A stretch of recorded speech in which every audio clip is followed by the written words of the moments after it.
महापुराण की कथा कहती है यदि राहु है, केतु है, शनि है, मंगल है, बुध है, शुक्र है, शनि है, आपको कोई भी ग्रह परेशान कर रहा है, आपके जीवन में कोई ग्रह अगर अनिष्टकारी है, आपके जीवन में अगर कोई ग्रह अनिष्टता प्रदान कर रहा है, तो निवेदन है शंकर के मंदिर में जो कलश लेकर आप जाएं, जल लेकर जाएं, उस कलश में मात्र अक्षत के 2 दाने डालकर ले जाएं, मात्र 2 अक्षत के दाने।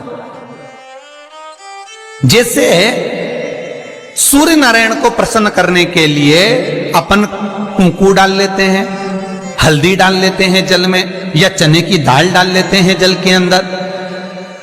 सूर्य नारायण को प्रसन्न करने के लिए हमने चने की दाल डाली, कुंकू डाला, हल्दी डाली, और कभी कभी सूर्य नारायण भगवान से बहुत जरूरी काम है और वो कार्य हो ही नहीं रहा है, या तन पर कोई रोग हो गया है, तो उसको मिटाने के लिए कई बार हमने भगवान सूर्य को अर्घ देते समय सफेद फूल भी डाला है, कभी लाल फूल भी डाला है। उसी तरह भगवान शंकर से निवेदन करने के लिए, हमारी ग्रह दशा सुधारने के लिए जल के पात्र में 2 अक्षत के दाने, अक्षत भी पूर्ण अक्षत, पूर्ण अक्षत, खंडित नहीं, पूर्ण अक्षत भगवान शंकर को समर्पित करते। और बाबा भोलेनाथ को जब हम जल समर्पित करें तो राहु, केतु, मंगल, शनि, शुक्र, बृहस्पति जितने ग्रह हैं सब अनुकूल हो जाते हैं महाराज, सब अनुकूल। इतना बड़ा दर्पण जिसमें मुंह देखते हो आप, मुख, इतना बड़ा दर्पण लिया। अच्छा, पहले के लोग जानते नहीं है, पहले जो घरों में, आजकल तो फैशन की बंदरवाल होती है, दरवाजे पे जो बंदरवाल लोग लगाते हैं, कहीं मोती की लगा रहे, कहीं काय की लगा रहे, परंतु पहले जो बंदरवाल होती थी उस बंदरवाल में अगर कई शहरों में, जैसे काशी साइड में, तो आज भी जो बंदरवाल मिलती है उत्तर प्रदेश में, और चलो तो गुजरात में, तो उसमें इतने बड़े बड़े कांच लगे रहते हैं, दर्पण। उसका क्या महत्व है,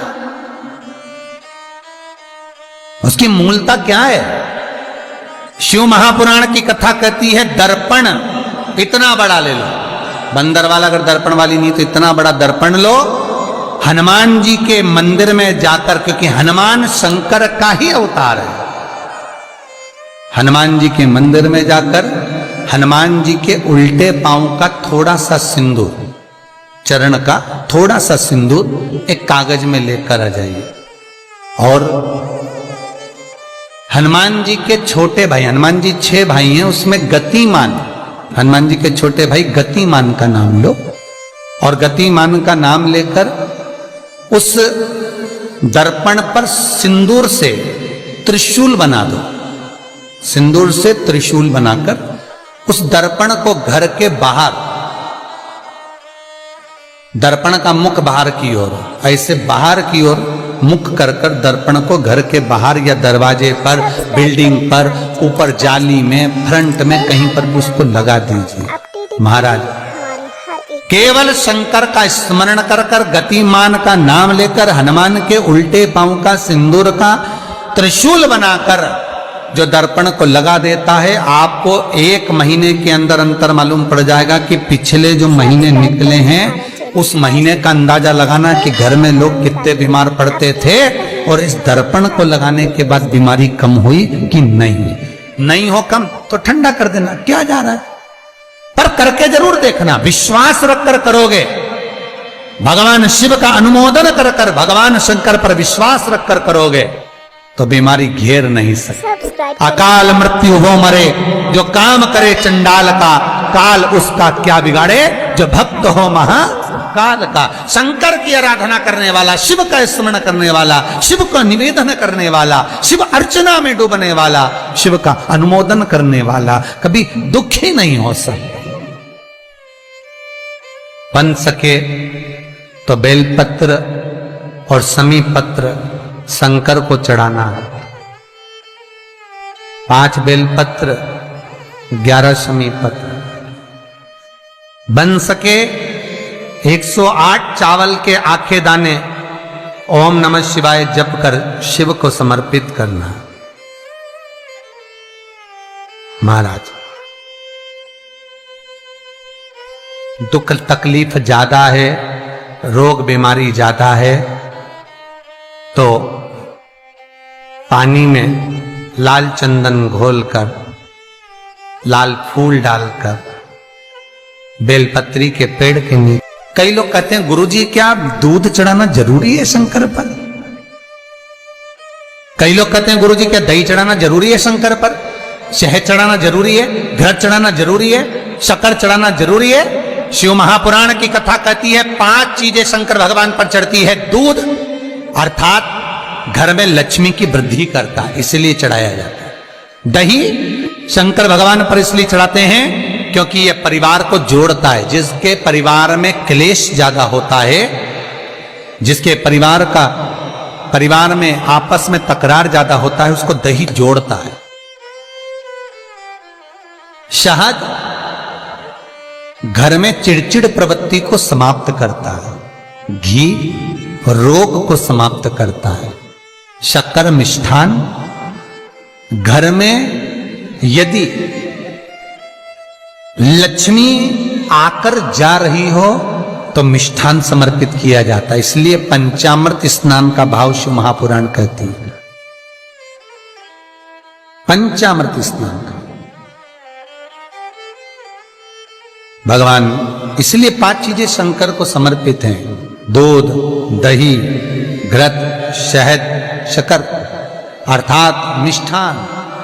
शक्कर से मूलतः यहां शिव महापुराण में शक्कर नहीं लिखी है, मिष्ठान। अब लोग शक्कर पीस कर अभिषेक करते हैं, परंतु मिष्ठान अर्थात गाय के दूध से निर्मित कोई मिठाई, और उस मिठाई से भगवान शंकर का अभिषेक। अब लोग भले शक्कर रखने लगे शंकर जी के अभिषेक में, पर यहां शक्कर नहीं लिखा है, यहां मिष्ठान।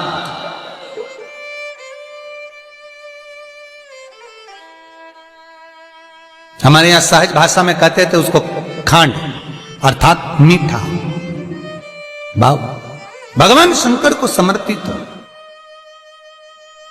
वेद और शास्त्र कहते हैं कि भगवान का यदि कोई प्रसाद बनता है, जन्माष्टमी के समय पर आप भगवान के लिए पंजेरी बनाते हो, भगवान के लिए सुंदर हरीरा बनाते हो, लड्डू बनाते हो, तो भगवान के प्रसाद में गोंद नहीं डलती।